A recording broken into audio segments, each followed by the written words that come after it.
Alright guys, a little late, but it's taking the whole day up again. So here we are, another 10 or 15 hours in this one. We got some paper on it. I had a issue here. I was blowing the car off and a piece of the original single stage blew off down to the metal there. A big chunk fell on the floor. So I sanded that back. Hopefully that's not a sign of things to come. This car wasn't stripped. It was just a prime over. So yeah. Did a little body work down in the kick panel there. Got that pretty decent. Got everything sanded down in there. Another good thing to note about this two-part seam sealer is it is sandable. So if you don't like it, if it's too lumpy and bumpy, you can take some 80 grit to it and smooth it right out. We smoothed it out a little on that side. This side didn't look too bad, so we just left it alone. Rescuffed this over here. Did a little Bondo back there on the wheel opening. Had a little spot, wheel arch, package tray area. Here comes the cats. So we got these spots blocked down, ready to go. We're gonna blow a little epoxy primer on here. Normally I'd use some etch primer, but for some reason I have no activator for my etch primer, just etch primer.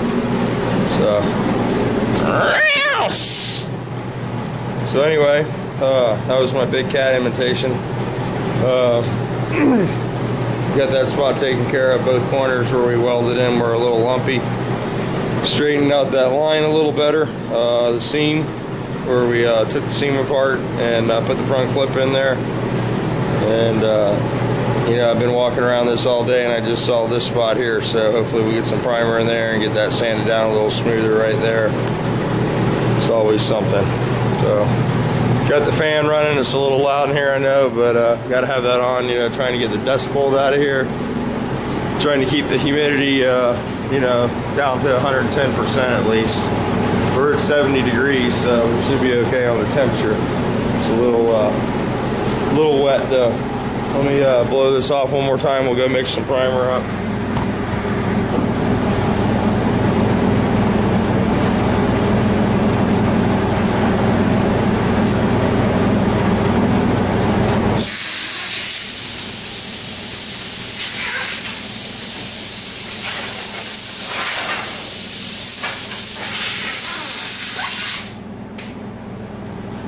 Here you go, Chris, little blower with a built-in regulator there. You just put the small end on there.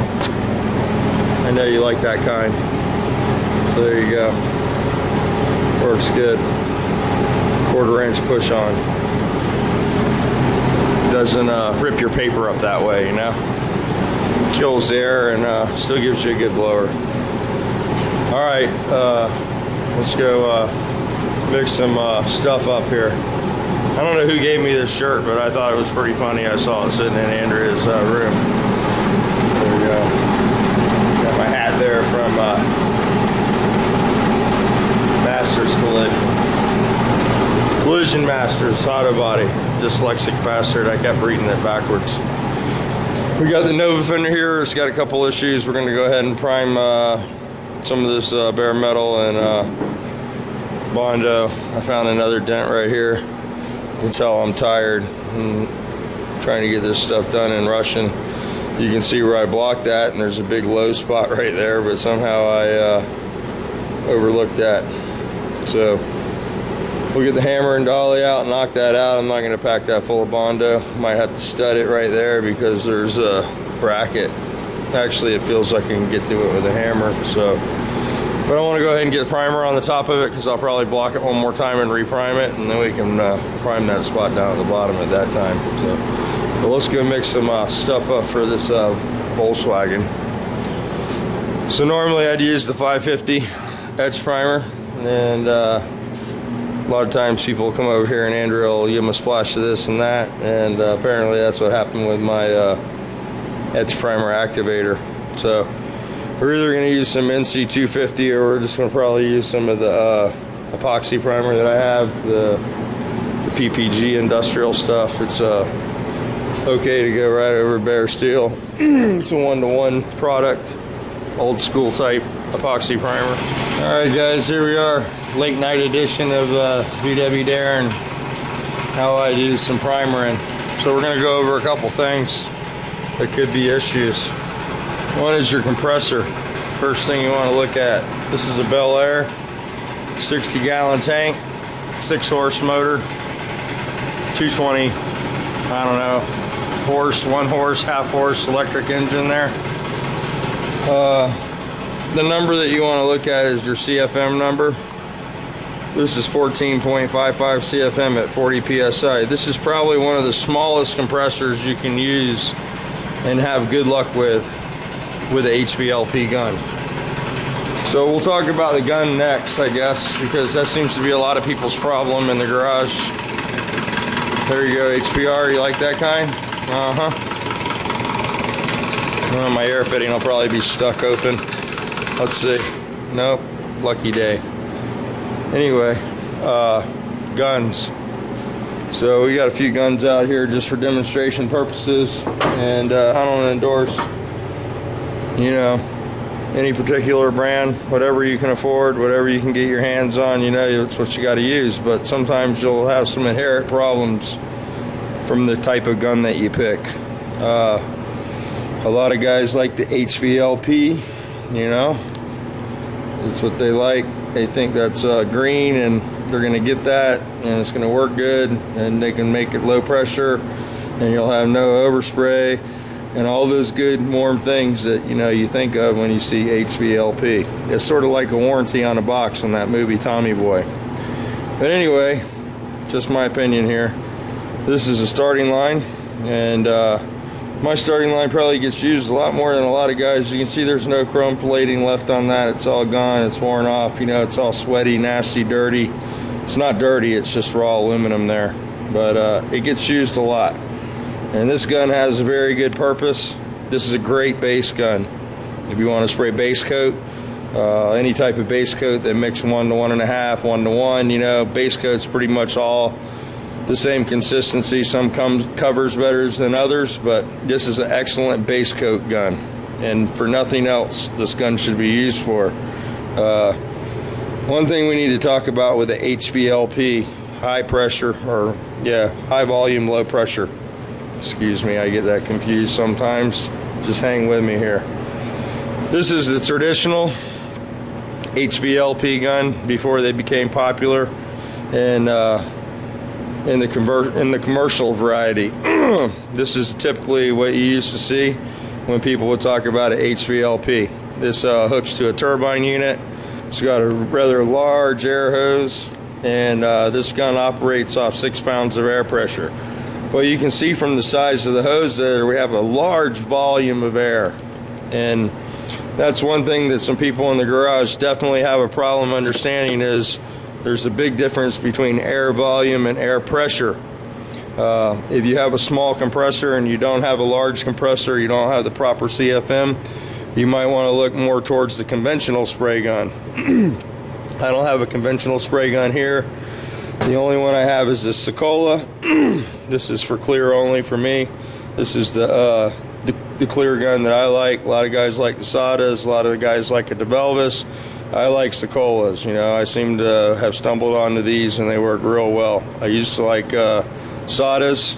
They're a little expensive. If you're doing a waterborne type of clear or base, the Sada is the way to go because of the air tap technology. But for what I do, this gun here is great. This is a 29 max PSI. It's sort of it's not a HVLP, but it's compliant.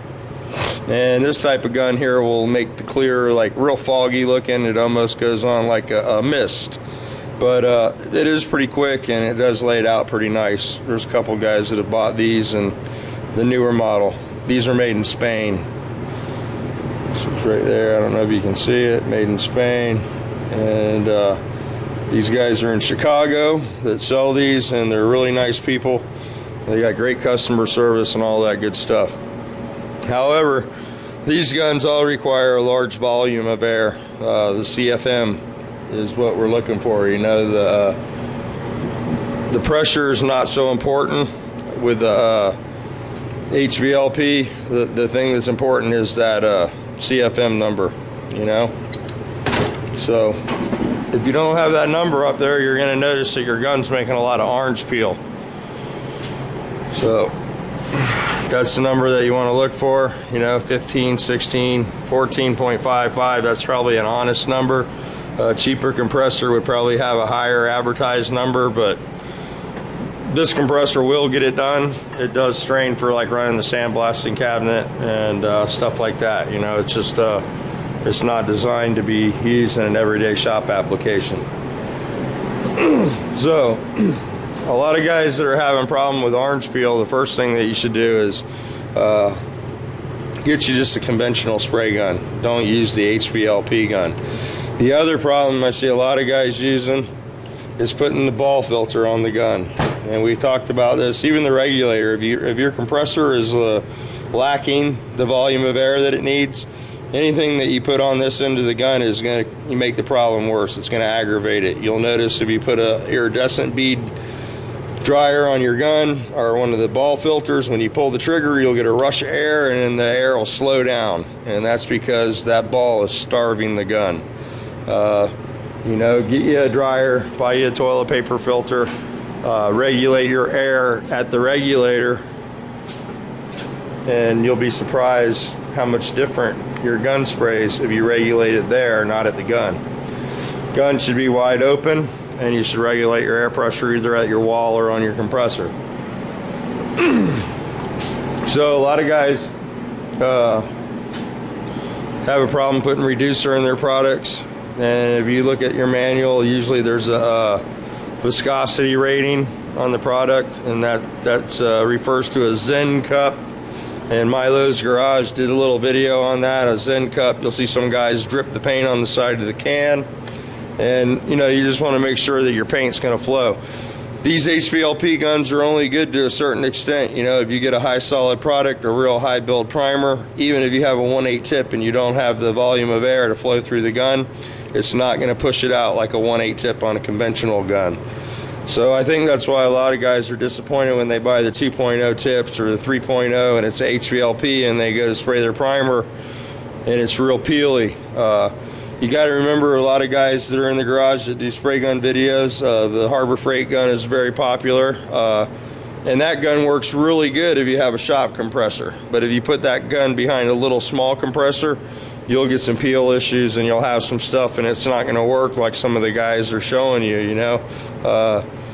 I think a lot of the problem is a lot of guys will take some of it, you know, and then they'll go with it and do their own thing, and then when it, you know, blows up on them, they don't understand. And I think the most important thing is, if you're going to follow somebody, is to follow them from the start to the finish, you know. Pete does things his way, I do things my way, Fred does things his way, you know, James Freddy does stuff his way, and a lot of it depends on the product that you use and the budget that you're working with. You know, the budget will always dictate the job. Touch-up guns, this is a little mountain brand, you know. You can get these for about $100 and they work really well, and I've had this one for quite a long time. This is HVLP. All my guns now are HVLP, every gun I have. This gun here is Astro. It's HVLP too, SATA copy. They all copy the best, you know. So I don't know what that tells you. They all want to look like a SATA. So there again, if you want the best, you know, in my opinion, buy a Secola or a SATA. Or if you want a workhorse, get you a DeVelvis. So you guys see I can use my DeVelvis for everything under the sun. This is a DeVelvis GTI. It's well worn, still sprays great. And this is what we're going to be using tonight. We're going to put some epoxy primer in this, and we're going to clean it out, and we're going to throw some high build primer in there, and it'll lay it down really nice. So let's go ahead and mix some epoxy up. The other issue was some guys are having a hard time reading their cups. You know, mixing cups can be a pain in the ass to see the columns for sure. Now, different mixing cups have different color numbers and stuff. I think Sherwin-Williams have blue numbers. If you don't like the black numbers, most paint companies have their own cups. The black numbers can get hard to read. You want to be careful pouring your product in there. You know, if you splash it or, you know, pour it too high, you know, it really defeats the purpose of the cup. And you can see, you know, in the 4-to-1 column, which a lot of you guys are using, there's not a whole lot of margin for error, you know. And a catalyzed product needs to be pretty much, you know, mixed to the T. Because if you don't mix it to the T, you're taking the chemist thing into your own hands. So if you don't like the cup and you have access to a cup that's not graduated in size and is symmetrical from the bottom to the top, because that'll affect your scale, of course. I worked at a shop and the owner insisted on using Coke cans. He would personally cut them and bring them back in the paint shop and make us use Coke cans. And I pointed out one day that the bottom of the Coke can's not flat, you know, and the mixing sticks weren't really accurate using the Coke can. He wasn't interested in that. He'd been doing it a long time that way. But the other option would be a paint stick, such as this. This is your 4-1-to-1 column on this side, and then of course you got your 2-1-to-1, and then you have all your numbers there, and you can just make it however you want, 4-to-1, 8-to-1, depending on what you're spraying. So the stick is a good option. You can use the stick in your cup, and you know, it's easier to see your numbers. You can stick your stick down in there, pull it out, see where your paint's at, wipe it off, and now all that good stuff. So a stick might be better for some people than other people. You know, I prefer the cups just because it's easier for me. So this video is going to be a mile long, and you guys are probably already snoozing, but yeah, I just wanted to say I checked out a video today that was sent over to me by Mr. Toe Wrecker, and it was Andy on the drums at Mr. Blue Roads, and that was some really good stuff, man. I don't get all my videos for some reason, and I noticed I've been getting some older videos that pop up, and they'll already have a bunch of views on them, but I've never seen them. So I don't know if that stuff happens to you guys or not.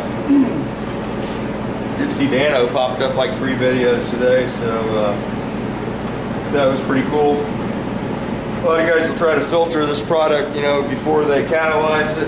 I always just do that afterwards, because that can add to making it hard to pour in the cup. This is a 1-to-1 product, so we're going to use the 1-to-1 column, and we'll probably mix it up to the 4. Usually I have a lid on my products, but this is a special deal here, so this isn't on my mixing system. Something that I inquired.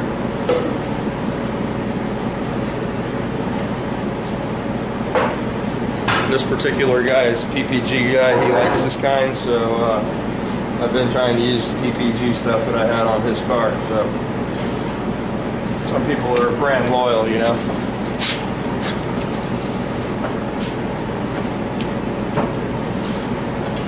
Whatever, I'll use whatever. Doesn't matter to me. Alright, so we're looking for the 4 over in the 1 column here.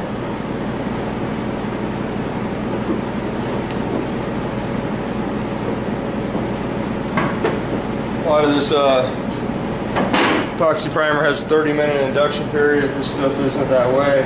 Mix it up, let it sit for a few minutes, and then we'll go spray this. Take a walk around the car and see what we got in there while this is meeting. You know, we're not going to need any reducer in this. I can already tell by the viscosity, and that's the other thing with these DeVelvis guns. I know there's a Velvet Hammer. You can go check him out. He bought a DeVelvis Plus. I know Pisser's got one. There's nothing that these guns won't spray. This is a GTI. It's a HVLP, but it's got a 1.5 tip in it, and it will lay the product out, man. You can't spray clear with this gun. It's way too aggressive. It will run on the ground. So you could use it for clear probably by choking the you know, the material down, but I don't like to do that, so that's why I don't use this gun for clear. And it's also it's not as fine-tuned as the Sokola or you know, Asada.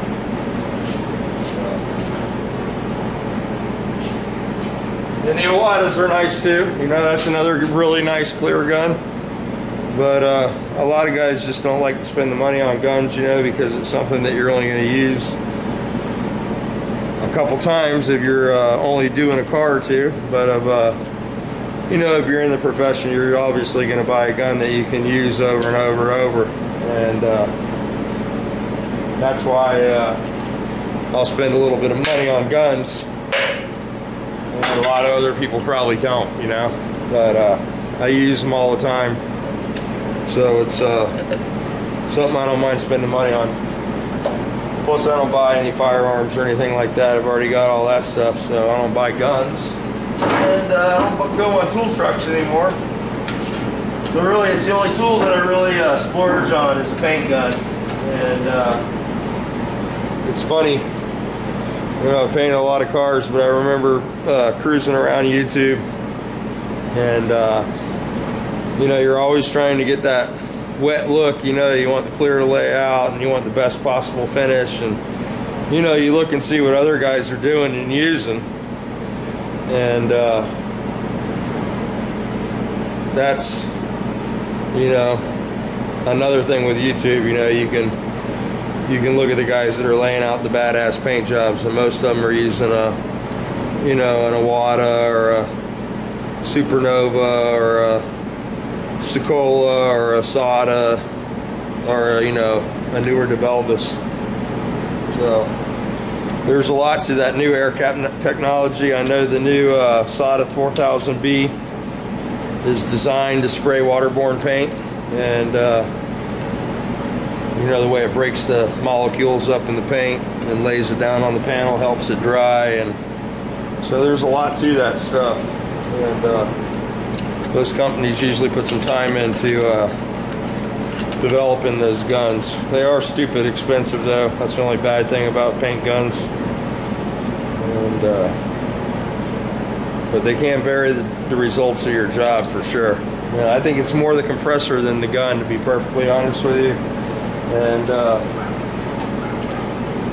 I'm not a big fan of those Harbor Freight guns, but I know there's some people that are, and I have some friends that are into the hydro dipping thing, and they buy them, and they were buying the conventional style and not having good luck with them. I tried one and didn't have any luck with it either, but Fred had said that the HVLP one is the shit, and I had my buddy buy a couple of those, and he uses them at his shop and he loves them.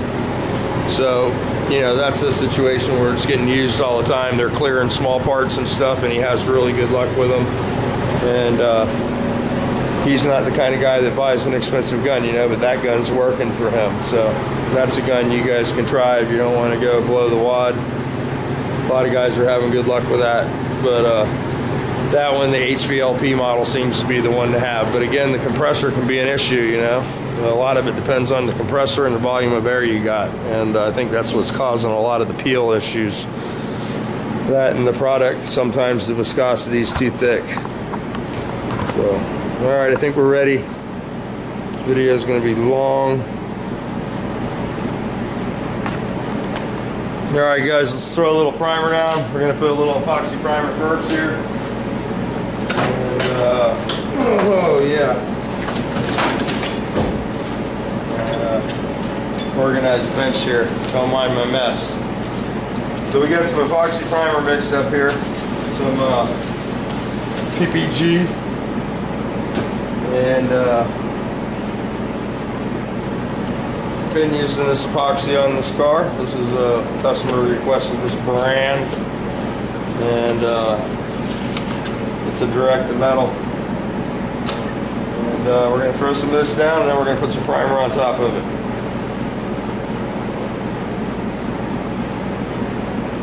So this is our two-part catalyzed 1-to-1 ratio.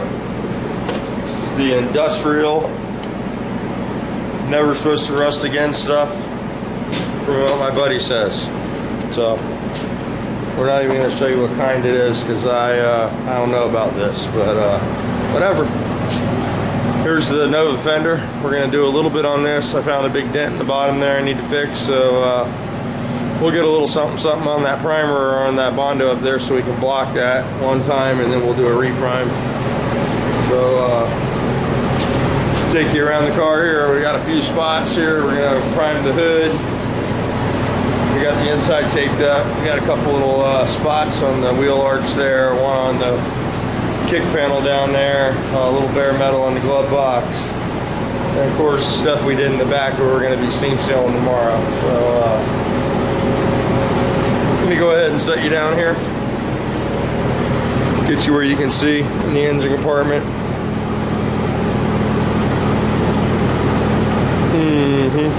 This camera does not like those fluorescent lights, so we'll move you over this way. Might be a little better. And let me get the hose. We already drained our compressor. Drained the oil tank filter.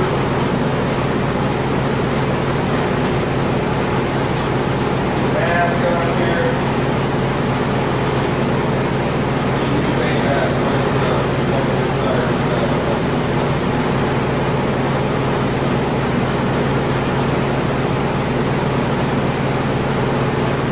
So anyway, guys, it's late night. Been another long day on this car. Just keeps giving and giving and giving. So let's go ahead and just throw some stuff down on here, and we'll talk about some things in a minute.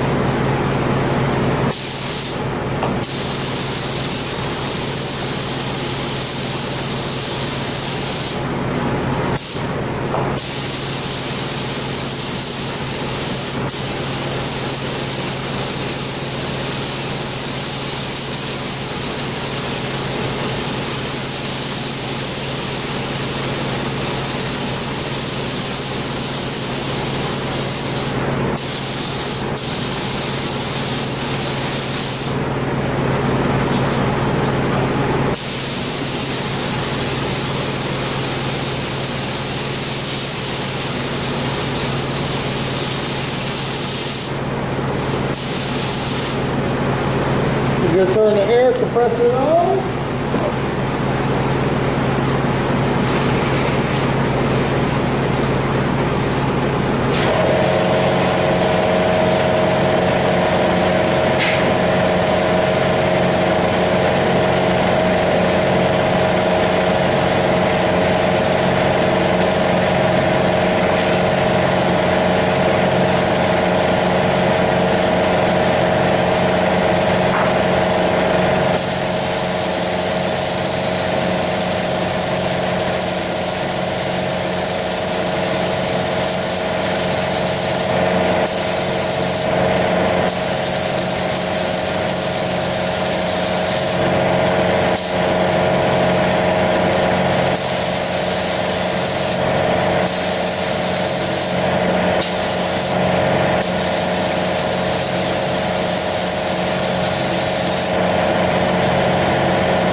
laid down.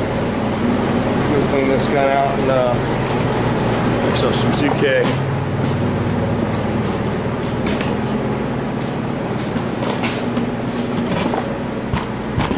Sorry about the bouncy cam, guys. It's late. It's been a long day today.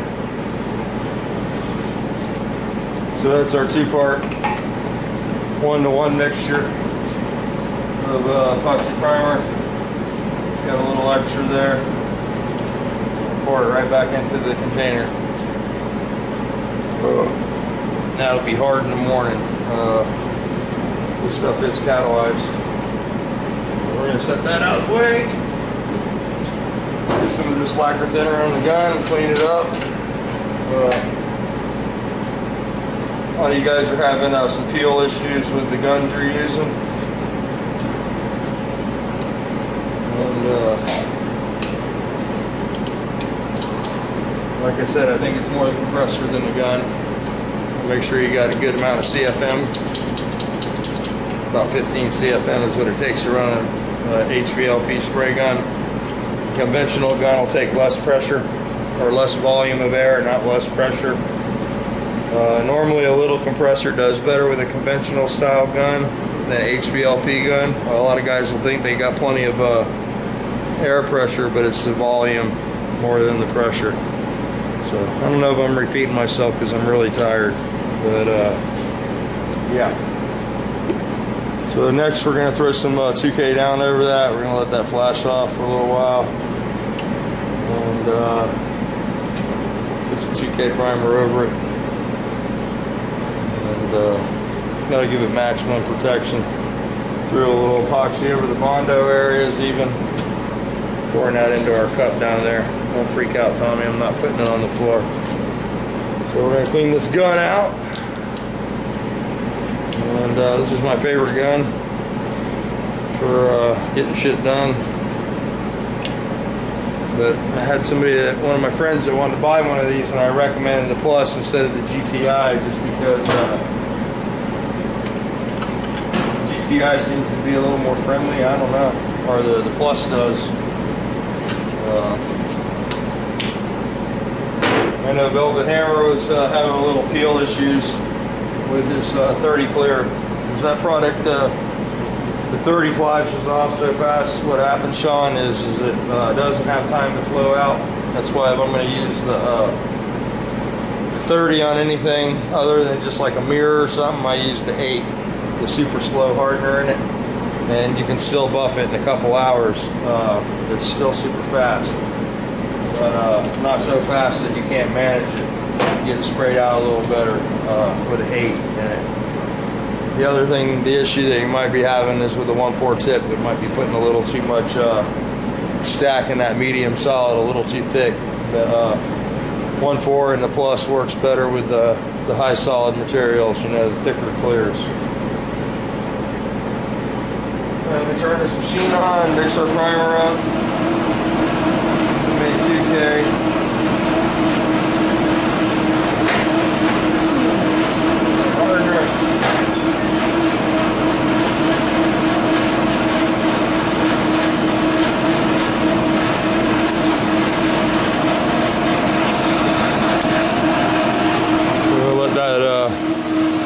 We'll let that machine stir that primer for a minute. And this shit's flashing off anyway. We need a second anyway. So there you go. You can see the epoxy sort of sucks that, or the Bondo sucks that epoxy down. But I think it's still a little bit of an advantage to lock it down. Seems to lock the scratch down a little bit. Helps the primer work. So that's looking pretty decent. Get some primer on that, and we'll seam seal this in the morning. And there you go. You can see that lays down pretty nice to that gun. There's zero peel in that stuff. It just dries real velvet-like, a little silky, satiny. So you can see the appearance is a little different where there's Bondo paint, Bondo primer, Bondo. It's a little rougher because the Bondo does wick that in a little bit. So yeah, we got one more good shot on the heater ducts there. We want to have maximum protection down there and Got the dash epoxied, so we'll be able to scuff that with a red sketch spray pad and hit that with some sealer and paint. I'm thinking I forgot that spot in there, but there's no bare metal, so we'll just be able to prime that. So I think we got all the bare metal spots, and next will be our primer. We'll let this kick off for a minute, and we'll come back out with a primer. So let me shut this off. We'll start it back up. We'll get on to edit these together because this epoxy needs to flash off for about 15-20 minutes. So if I wait that long with the camera on, I'll bore you guys to death. So I'll turn you back on in a minute here. All right, man, let's finish this up. Got 39 minutes left on the camera. That means about 10 minutes battery time. So we got our primer mixed up over here. I have to take it off the mixer system. Oh boy! And we're going to be using the 2K PB on this. This is a premium matrix primer. It's a 4-to-1 mixture. You can reduce it up to 10% if needed. Depending on your equipment, it might be necessary to reduce the product and get it to spray. So you always have to check the viscosity of the product. It's very important. This primer's a little sticky. You can tell it looks like pancake batter. I started using this stuff, and I really like it. The HS3 is a little more high build, but I got turned on to this by the guys at the refinishing class I took. I was at NACE a couple of years ago now. I was standing there talking to the owner of Matrix and one of the reps, field rep, and I was asking them about high build primers and what's the best primer that I can block, and give me the most film build. When I asked him that question, he told me I needed to take a refinishing class. So I did, and they talked about in the class, not using primer to straighten the car so much. Use the Bondo for that, and poly surfacer. Primer, although they do make high build primers, the more you stack primer on a car, the more chance you got for failure. In the end, you don't want to use the primer to do the body work. Is all I'm trying to say. So they pointed me in the direction of this primer, and I've been using it ever since. I really like it. They claim this primer has the maximum holdout for color gloss and all that good stuff, and that's sort of what I'm looking for. Less dieback, the better. Oh, there we go. So there's 4-to-1, and we were using the starting line over here. We'd have to add a little reducer to this because the starting line, even with the 1.8 tip, will not spray this primer. It's always best to mix a little product up prior to spraying your project to make sure that your gun is going to spray your product out. This product is pretty thick, although it's not as thick as the high build HS3, I think. It's still a pretty thick product, The HS3, you can stand the stick up in the middle of the stuff and it'll stand straight up. This probably would be best with like a 2.0 tip. And or the new 3M primer gun is a really good primer gun. The AccuSpray makes the 3M, the disposable one. That's another possibility. So we're not going to put any reducer in that. We're going to go right to the filter, right into the plus. This has got a 1.5 tip in it. You can see it's a little thinner, or a little thinner than pancake batter, but probably about like if you like thin pancake type batter. So there we go. There's my lid. Always make sure your vent is clear also. That could be another issue with primer guns not working correctly. Your vent's not clear. Doesn't matter what kind of gun it is, it's not going to spray. Plus you're using a bag, PPS cup. Might be a little different.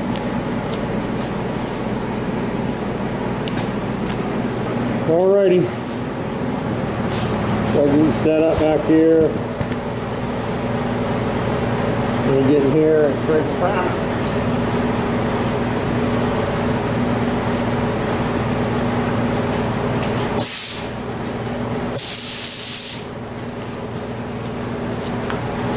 I guess another thing, the issue with putting primer down, a lot of it's like clear, it's all timing, you want to make sure you don't move too fast and you don't want to move too slow.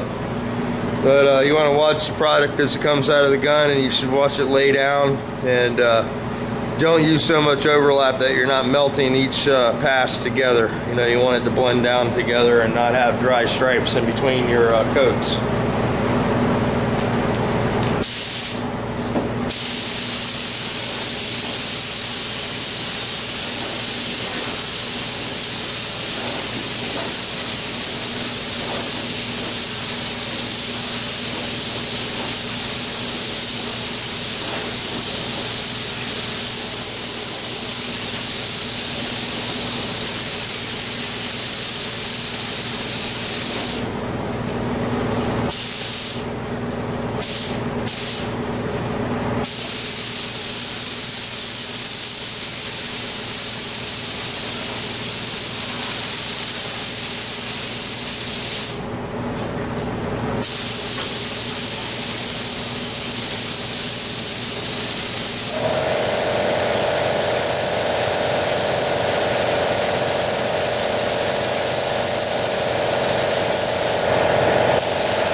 To notice here, sort of on this primer thing, you just got the bottom of this fender, but I want you to notice this fan is wide open on this gun, and you've seen me use this gun before.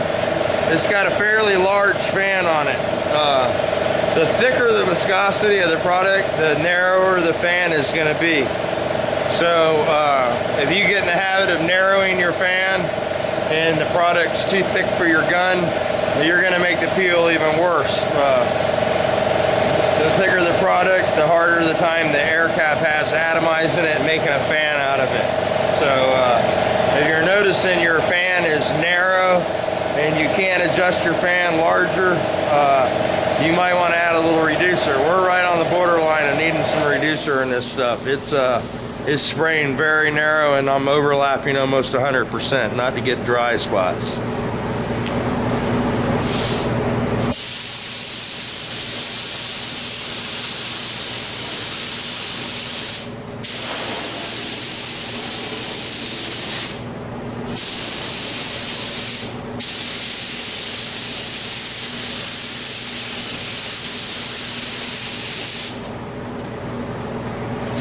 Okay, you see how narrow that fan was. So what we'll do is we'll come over here and I'll show you what I'm talking about, because I don't want to have this issue on the car. So we're going to pop the gun off the air hose there. We're going to throw our primer back through the strainer.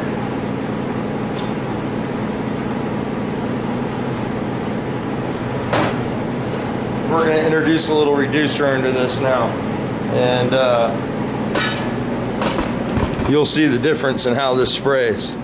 Now you do lose a little bit of build when you add reducer to any product, but one thing about reducer is it's one of the products that will evaporate out of your primer. It's not going to stay in there. It's going to come out. So 10% is what they recommend in the book. It's a little less than 1 part.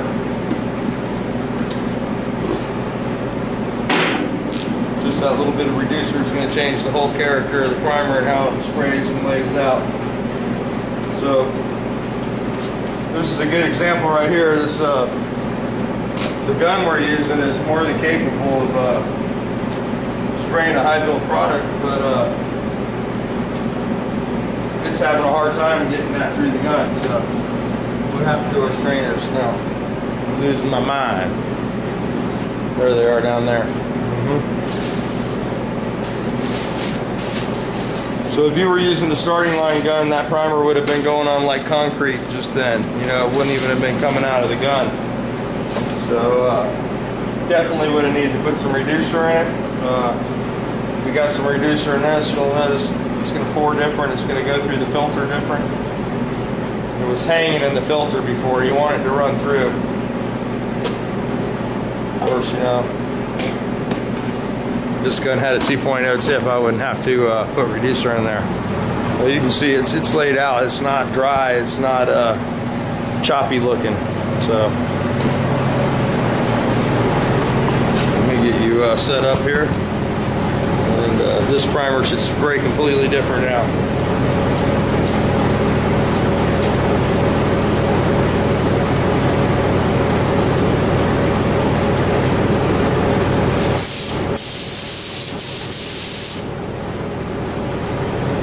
First thing that you'll notice is the fan's going to be a lot wider, and I haven't touched the gun. It's still wide open. But when you thin the product, your fan's going to get bigger and the cap's going to atomize it better.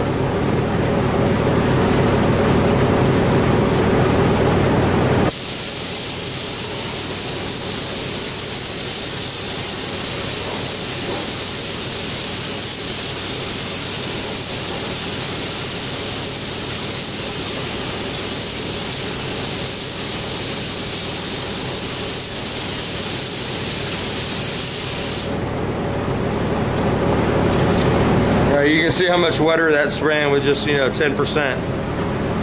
So a lot of times that's the only adjustment you need to make. There's a little bit of reducer in the product to get it to spray out. Never add lacquer thinner into a urethane based product. I know it will mix. A lot of guys use it, but it'll also thicken a urethane paint, and you'll put reducer in and it'll get thinner. And a lot of times when you put lacquer thinner into urethane-based paint, it'll get thicker, and you'll make butter after a while. It'll just start curling up.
more coats to throw on here, but my battery's about ready to die.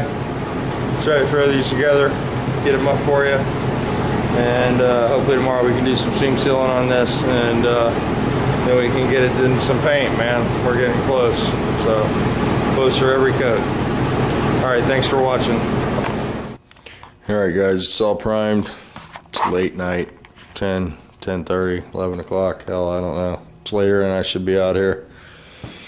Started at 5 today, so it's been a long day. And we got her all primed down. I think that's the final prime on this one. Got our rockers reprimed, got our door jambs reprimed, got the dash primed, got the package tray with the coat of primer on it back there. So it'll look good. We'll 320 that, and then we're gonna go with some 2K sealer on this black, dark gray, and then we'll go to our color. Oh, excuse me. Sneezed all over the car. So you can see the primer lays out sort of silky smooth. Tried spraying it unreduced through the 1.5 fluid tip to Velvis GTI, and it didn't like that kind, so we threw a little primer in there, a little reducer, 10%, and it sprayed much nicer. Sorry about that. But anyway, she's looking pretty good. I see a couple spots that I missed up on the roof there. So, you know, tomorrow we'll be back into the primer and spraying some more shit on this car, some more primer.